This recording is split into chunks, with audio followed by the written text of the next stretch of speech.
Building a story brand. Clarify your message so customers will listen. Written by Donald Miller. Part 1. The Grand Illusion of Marketing. Every single day, the average person is bombarded with over 3,000 commercial messages. 3,000 attempts to grab their attention, to sell them something, to convince them of a need they might not even have. It's not just noise, it's a relentless psychological assault. And in the middle of this deafening chaos, businesses, maybe even your business, are spending enormous amounts of money, not to be heard, but to add to the confusion. This is the grand illusion of modern marketing. The belief that the more you shout, the more you spend, the more clever your slogans are, the more people will listen. But the opposite is true. The more you shout, the more you sound like everyone else. You become another drop in an ocean of noise, and your message, your product, your dream, it gets lost. But what if I told you there's a way to cut through it all? A way that doesn't involve spending more money, but rather thinking differently. A secret weapon that the most successful brands on the planet, from Apple to Nike, have been using for decades, sometimes without even realizing it. A framework so powerful it can transform a struggling business into a thriving one, not by changing the product, but by changing the way you talk about it. Interesting, isn't it? This is not a book about telling your company's story. Let's be brutally honest. Customers don't care about your story. They care about their own. And the moment you understand this, the moment you make your customer the hero of the story and not your brand, everything changes. In this audio summary, we are going to deconstruct the masterpiece of marketing clarity, Building a Story Brand by Donald Miller. We will dismantle the machine of confusion that drains your bank account and leaves you frustrated. We will uncover the 7 universal elements of story that resonate with every human being on the planet. And by the end, you will hold the key to clarifying your message so that, finally, customers will listen. The storyteller who cracked the code. So, who is the guide on this journey? Who is Donald Miller? For years, Donald Miller was known as a best-selling memoirist, a writer of deeply personal and engaging stories about life, faith, and finding one's place in the world. He wasn't a marketing guru from a corner office on Madison Avenue. He was a storyteller. But it was precisely this background that gave him a unique and powerful insight. He understood what captivates the human heart. He knew the structure, the formula, that keeps us glued to a movie screen for 2 hours or turning the pages of a novel late into the night. Then he had an epiphany. What if the same principles that make a story compelling could be applied to a business's message? After applying this framework to his own small company and seeing it double in revenue for 4 consecutive years, he knew he had stumbled upon something revolutionary. He began teaching it to other businesses over 3,000 a year, and the results were staggering. Companies doubling, tripling, even quadrupling their revenue, not by launching new products, but by getting one thing straight: their message. Building a story brand isn't a book of marketing theories. It's a practical, step-by-step manual for communication that works. It's the formula that takes the noise you're creating and turns it into music. In this audio summary, you're going to get the essence of that formula.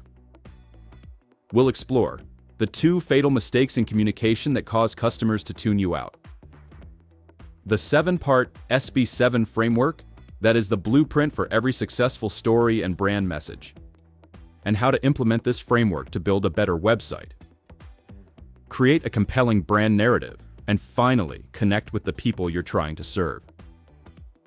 Are you ready to discover the secret? Let's begin. The 2 primal questions your customers are asking. To understand why most marketing is a money pit, you have to understand the brain's most basic, primal function: survival. Everything our brain does, from the moment we wake up to the moment we fall asleep, is geared towards helping us survive and thrive. It's constantly scanning the environment, asking two silent, subconscious questions about everything it encounters, including your website, your email, your commercial.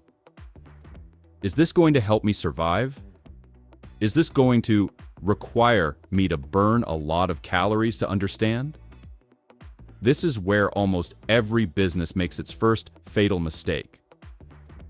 The first mistake brands make is they fail to focus on the aspects of their offer that will help people survive and thrive. When you talk about your company's history, the year you were founded, or the size of your manufacturing plant, your customer's brain files that under useless information and immediately discards it. Why? Because it doesn't help them find love, gain status, build a community, save money, save time, or achieve an aspirational identity. It doesn't help them survive. It's like being in a burning building, and instead of looking for the exit sign, you start counting the chairs.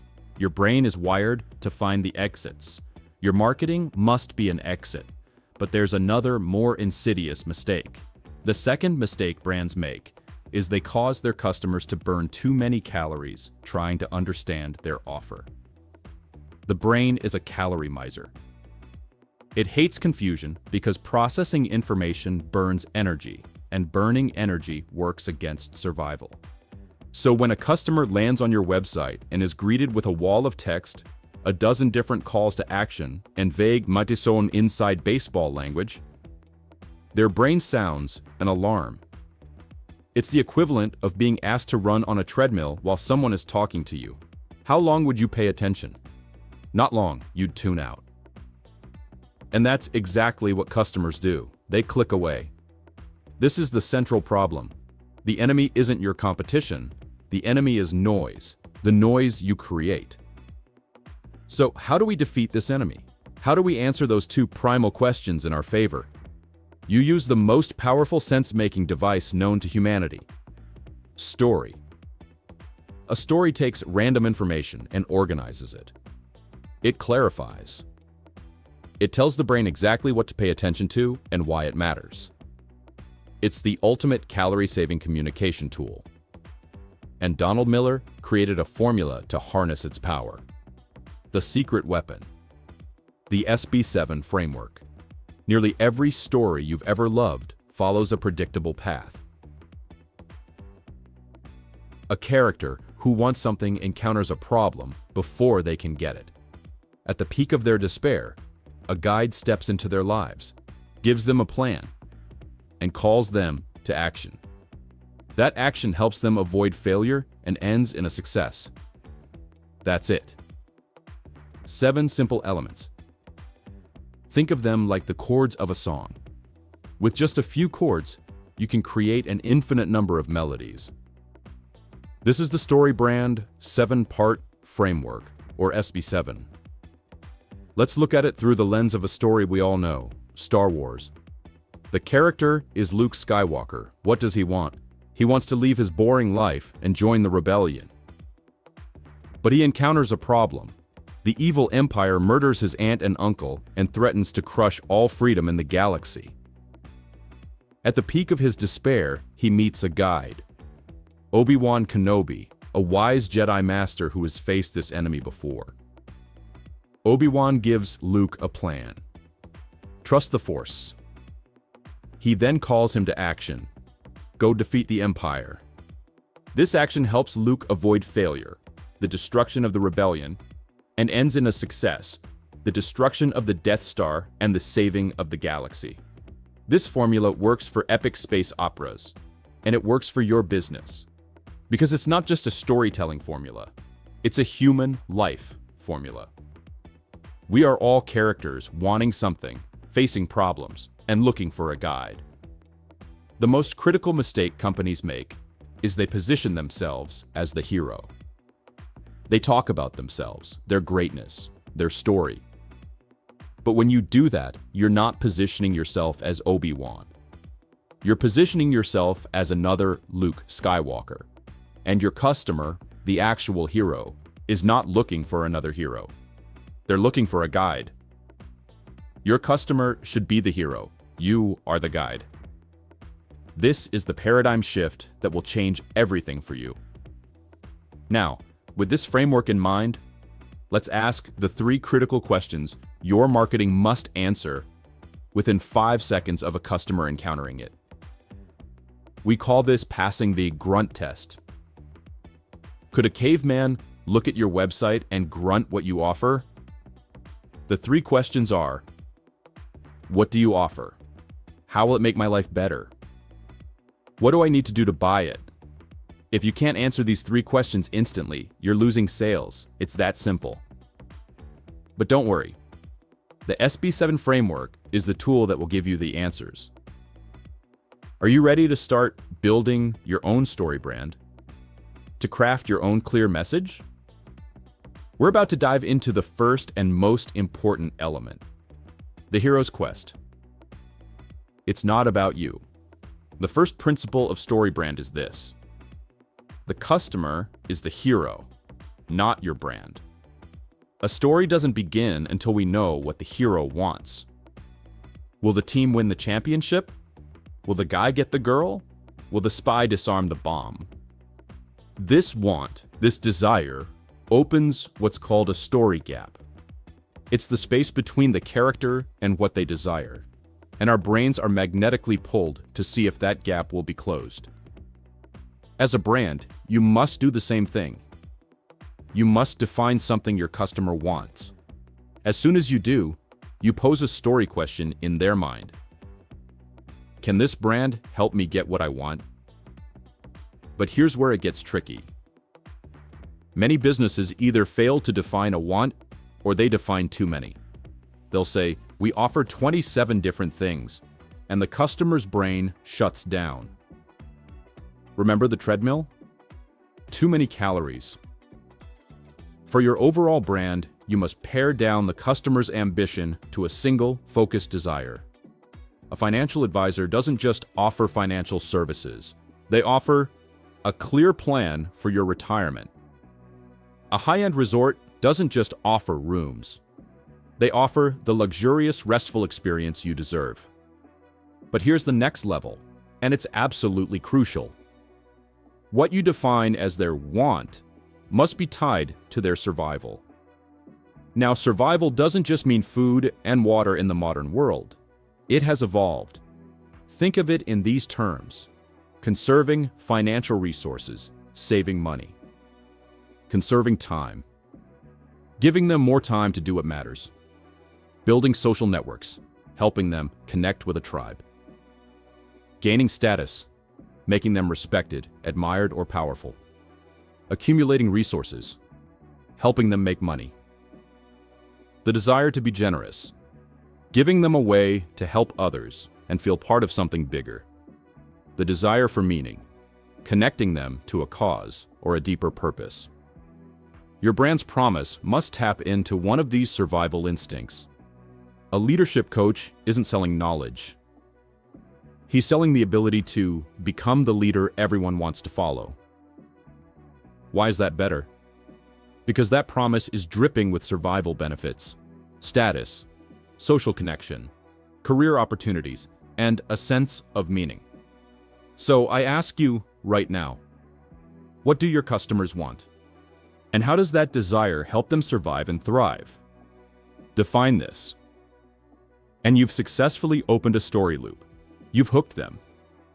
But to deepen that hook, to make them truly care, you need to introduce the next element. You need to introduce a villain. The villain in the machine. Defining the conflict. Every story needs a villain. Without Darth Vader, Luke is just a farm boy. Without the Joker, Batman is just a billionaire with emotional issues. The villain is the #1 device storytellers use to give conflict a clear focus. It's what makes us root for the hero. And here's the secret. If you want your customers' ears to perk up, you should position your products and services as the weapon they can use to defeat a villain. Now, this villain doesn't have to be a person in a black cape. It can be an idea, a frustration, a circumstance. For a time management software, the villain is distraction. For a cleaning product, the villain is the criminal gang of dust bunnies. For a financial advisor, the villain could be hidden fees or financial confusion. A good villain has 4 qualities. It's a root source. Frustration isn't a villain. It's what the villain makes you feel. The villain is the thing causing the frustration. It's relatable. Your customers should immediately recognize and hate it. It's singular. One villain is enough. Don't confuse the story, and it must be real. Don't be a fearmonger. There are plenty of real villains to fight. But here is where we get to the absolute heart of the StoryBrand framework. The part that separates brands that get by from brands that create passionate evangelists. The villain creates problems on 3 levels, and you must speak to all 3. The 3 levels of problems are the external problem. This is the physical, tangible problem the customer is facing. A leaky pipe, a messy house, needing a car. Most companies stop here. This is a huge mistake. The internal problem. This is the frustration, self-doubt, or pain the external problem is causing. The leaky pipe isn't just a leak, it's the anxiety that your house is falling apart. The need for a car isn't just about transportation. It's the fear of haggling with a slimy used car salesman. The core principle is this. Companies tend to sell solutions to external problems, but customers buy solutions to internal problems. Apple didn't just sell computers, they sold a solution to the intimidation people felt about technology. The philosophical problem. This is the bigger why. It connects to a universal sense of right and wrong. It often uses words like ought and shouldn't. For example, Tesla's villain is the gas-guzzling car, external problem, which makes you feel dependent on old technology, internal problem. The philosophical problem? Your choice of car ought to help save the environment. It frames the purchase as part of a larger, noble story. When you can articulate your customers' external, internal, and philosophical problems caused by a single villain, you are no longer just a company. You are a brand that truly understands them. You have entered their story on the deepest level. But the hero can't defeat the villain alone. They are overwhelmed. They are losing hope. And just when all seems lost, they meet someone. Someone who has been there before. Someone who can help. They meet a guide. And that guide is you. We'll explore your true role after this. Part 2. Enter the mentor, your true role in the story. Welcome back. So far, we've established that your customer is the hero on a quest. We've given that quest stakes by identifying a villain and the problems they cause on 3 different levels. The hero is in trouble. And in every great story, when the hero is in trouble, they don't magically solve their own problems. If they could, they never would have gotten into trouble in the first place. They need help. They are desperately, subconsciously looking for a guide. This is your role. Not the hero, the guide. Think about it. Frodo had Gandalf. Katniss had Haymitch. Luke had Yoda. The guide is often the most powerful and competent character in the story. They've already been there, done that. They have the wisdom, the tools, the plan, but the story is never about them. The guide's entire purpose is to help the hero win. Brands that position themselves as the hero make a fatal error. When you boast about your greatness, the customer's subconscious says, "Oh, another hero, like me." I don't have time for their story. I'm busy trying to survive my own. I'm looking for a guide. Remember the music streaming service Tidal, launched by Jay-Z. It was positioned as a platform to help the artists. Jay-Z and his famous multi-millionaire friends win the day. The customer was asked to help the artists, but the customer is the hero of their own story. They weren't looking to save a rock star. They were looking for a service to make their own life better. The result?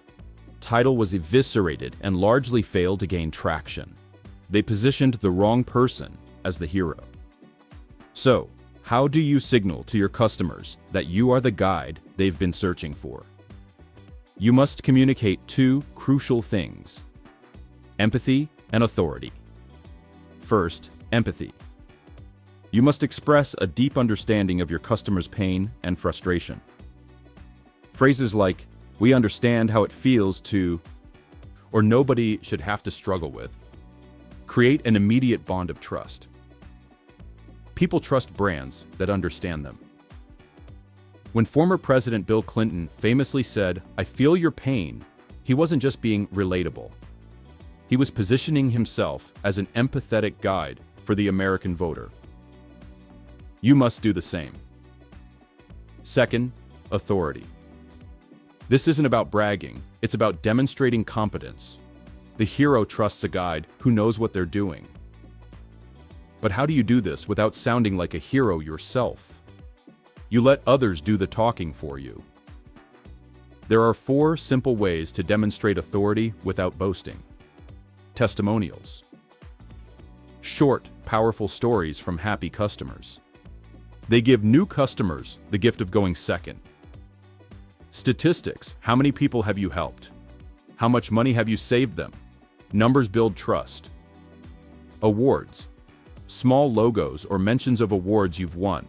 Signal you're respected in your field. Logos. If you're a B2B company, show the logos of other well-known businesses you've worked with. This is powerful social proof. When you combine genuine empathy with quiet authority, you become the perfect guide. Your customer feels understood, and they feel confident that you can help them. They trust you. But even with that trust, they are still standing on the edge of a rushing creek, afraid to cross. Why? Because buying from you feels like a risk. To get them to the other side, you need to give them the next piece of the puzzle. You need to give them a plan. The map to treasure, giving your hero a plan.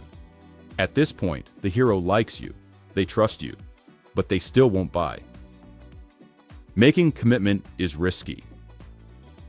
They're hovering their mouse over the Buy Now button, and their brain is screaming, what if it doesn't work? What if I'm a fool for buying this?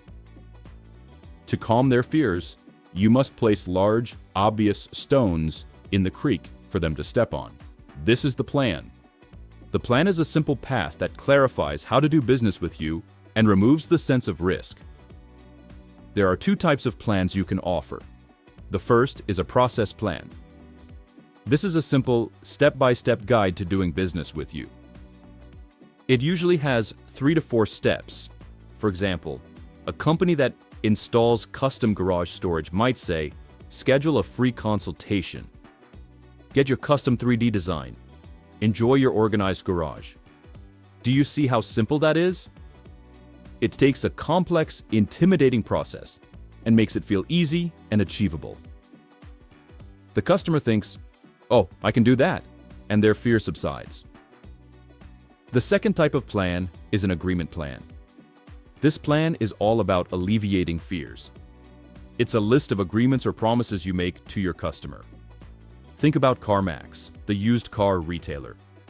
Their entire business is built on an agreement plan that addresses the internal fear of dealing with a shady salesman.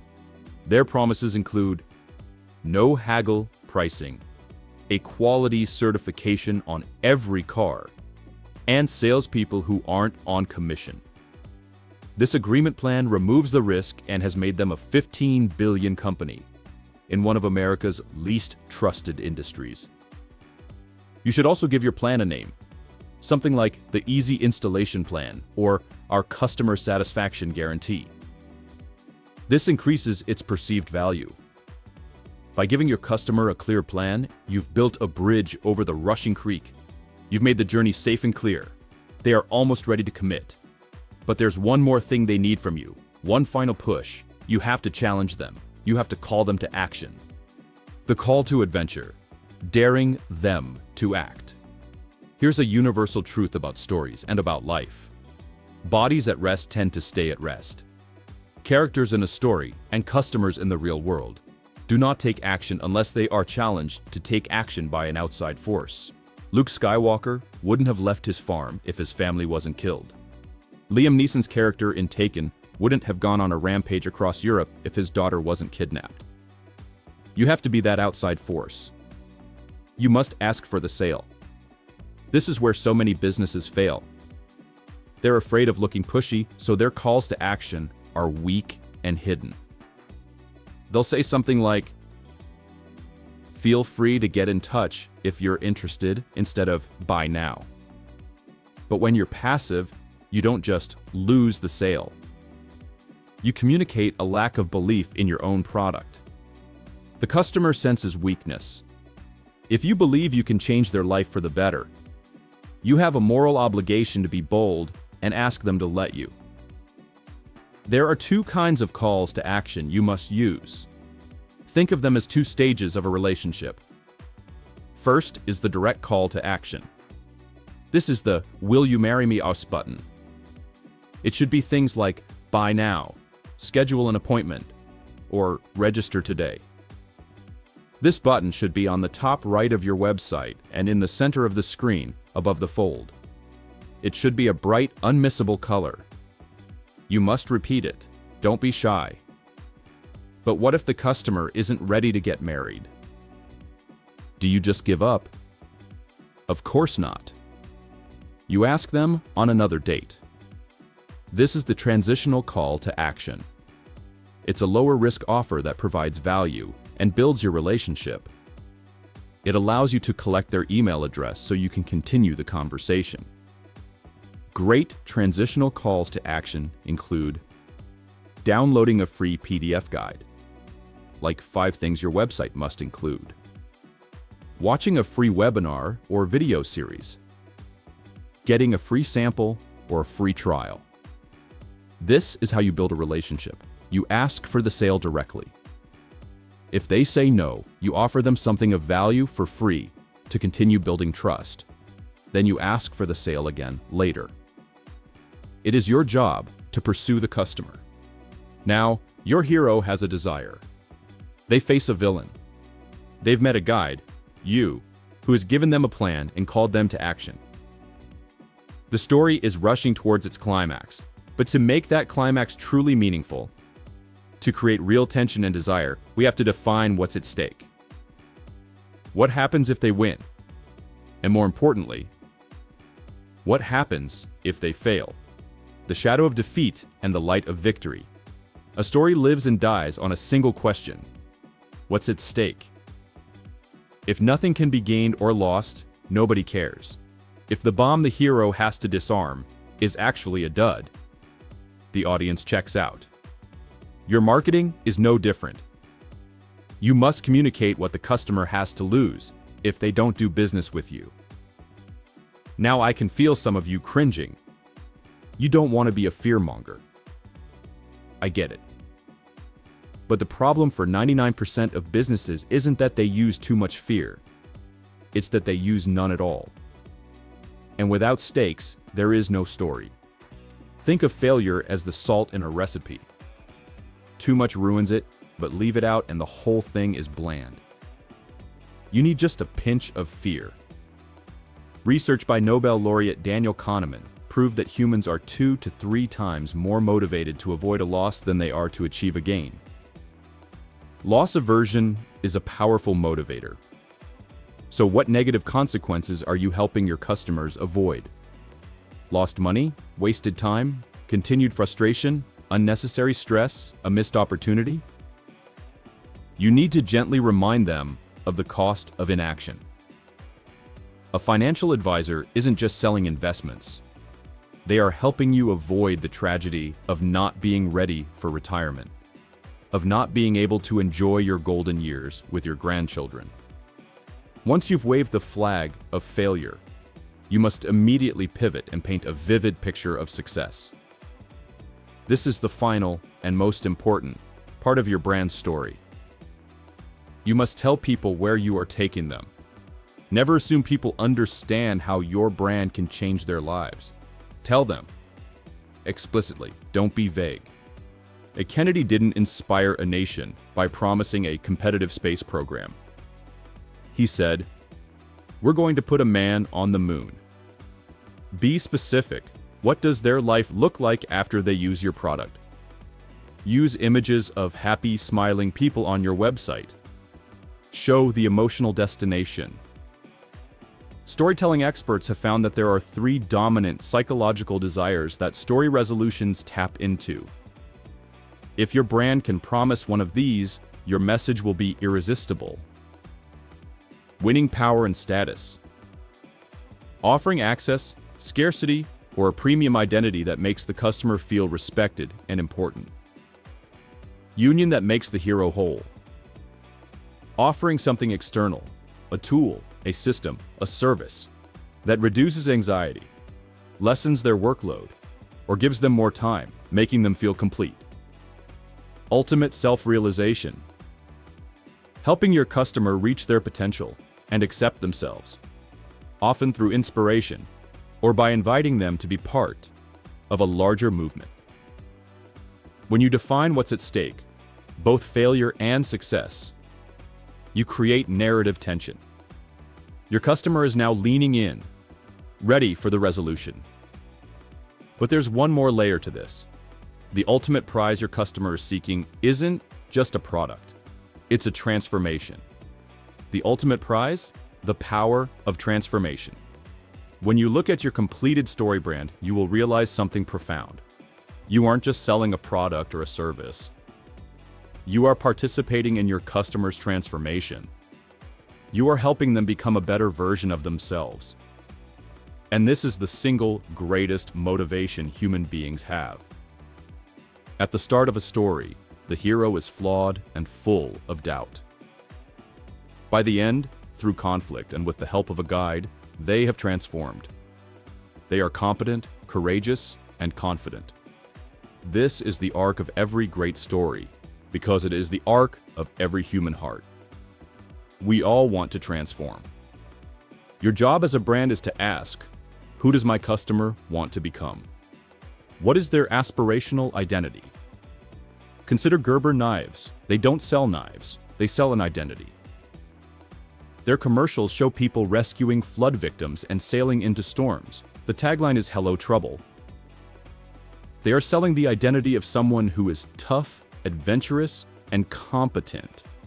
When you buy their knife, you're not just buying a tool, you're buying a piece of that identity. You are stepping into a new version of yourself. The best way to identify this aspirational identity is to ask, how does your customer want to be described by others? An executive coaching client wants to be seen as a competent and visionary leader. A pet food customer wants to be seen as every dog's hero. Once you know who they want to become, you can use that language everywhere. You can invite them to step into that identity. This is what great brands do. Dave Ramsey doesn't just offer financial advice. He offers people the chance to transform from being a slave to debt into a person of financial peace and control. And he celebrates that transformation with a debt-free scream on his show. He affirms their new identity. This is your highest calling as a brand. Not just to sell, but to transform. To take your customers from where they are to where they want to be. Your final chapter. We've journeyed through the entire StoryBrand framework. We've seen how to defeat the enemy of noise by crafting a clear message. A message that positions your customer as the hero, identifies their problems, and presents you as the empathetic and authoritative guide who has a plan to help them. A message that calls them to action, shows them what's at stake, and paints a beautiful picture of success and transformation. The tools are now in your hands. The StoryBrand brand script is your map. Your next step is implementation. Create your one-liner. Build your lead generator. Write your email campaigns. Tell stories of transformation. Use this framework to filter every word on your website, every post on social media, every conversation with a customer. Because if you confuse, you'll lose. It's a law as certain as gravity. But the reverse is also true. If you clarify your message, customers will listen. And your business will grow. Now, I have a few questions for you to see if the core of this message has truly landed. What is the number one mistake that causes customers to tune out? It's making your brand the hero. Who is the hero of the story? Your customer, always. What are the two things you must communicate to be seen as the guide? Empathy and authority. And what is the ultimate goal of your brand? To participate in your customer's transformation. You now have the knowledge. The only question left is, what will you do with it? Your customers are out there, waiting for a guide. They are waiting for you. Don't let your message be lost in the noise any longer. Clarify it. And watch as you not only grow your business, but change the lives of the people you are meant to serve. If this summary has resonated with you, I wholeheartedly encourage you to pick up a copy of Building a StoryBrand by Donald Miller. This was just the trailer. The book is the feature film, filled with even more examples, depth, and practical guidance. Your journey to clarity has just begun.